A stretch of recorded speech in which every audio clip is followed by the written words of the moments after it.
Hi, I'm Emily, a Stop & Shop Nutrition Partners registered dietitian.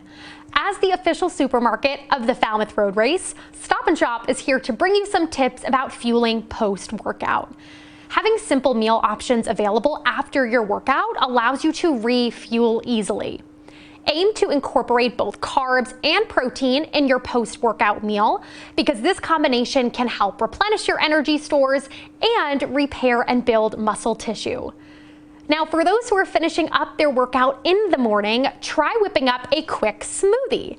This one here uses silken tofu for a plant-based protein boost and uses in-season produce like peaches and raspberries.